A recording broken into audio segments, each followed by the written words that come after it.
Di kawasan Rindang, Babakan, Siliwangi, Bandung, malam selalu terasa lebih cepat.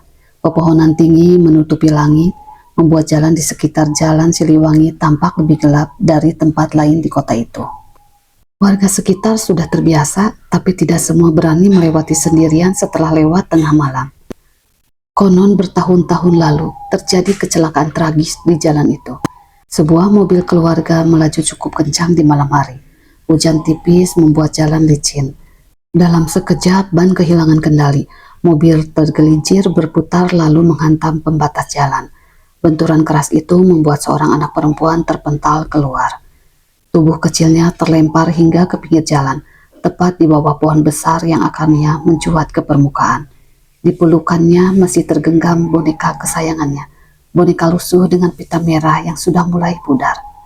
Tak ada yang sempat menolong. Sejak saat itulah cerita mulai beredar. Pengendara yang melintas malam hari sering mengaku melihat sosok anak kecil berdiri di pinggir jalan.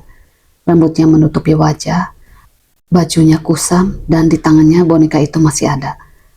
Beberapa orang mengira hanya bayangan saja. Sampai suatu malam seorang pengemudi ojek online bernama Bimo melewati jalan itu sekitar pukul 2 malam dini hari. Ketertarikannya baru saja selesai. Jalanan yang sepi, hanya suara mesin motor yang terdengar. Saat melewati tikungan dekat hutan kota, ia melihat sesuatu.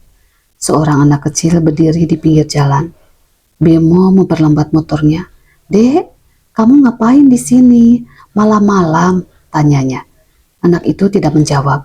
Ia hanya berdiri diam memeluk bonekanya erat-erat. Bimo merasa ada yang aneh.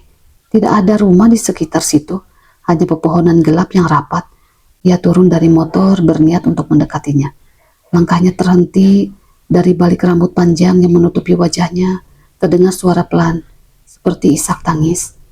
Bimo menelan ludah. "Dek, kamu tersesat." Perlahan anak itu mengangkat wajahnya. Bimo sangat kaget ketika melihat wajah anak itu sangat pucat. Matanya kosong, ada bekas luka yang seolah tak pernah sembuh. Dan boneka di pelukannya tampak kotor seakan pernah terseret di jalan. Anak itu berbisik pelan, hampir tak terdengar. "Bonekaku jatuh." Padahal boneka itu jelas masih ada di tangannya. Sekejap lampu motor Bimo berkedip dan seketika cahaya kembali stabil. Anak itu sudah berdiri tepat di depan Bimo. Jaraknya hanya beberapa sentimeter. Tangannya terulur memegang boneka itu ke arah Bimo. "Tolong, ambilkan." Padahal tidak ada yang jatuh. Bimo mundur panik, hampir terjatuh saat ia berkedip. Sosok itu menghilang. Yang tersisa hanya suara tangisan menggema di antara pepohonan. Bimo langsung menyalakan motornya dan melaju tanpa berani menoleh.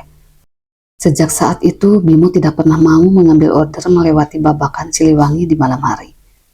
Dan hingga sekarang masih ada yang mengaku melihat seorang anak kecil berdiri di pinggir jalan Siliwangi, memeluk bonekanya.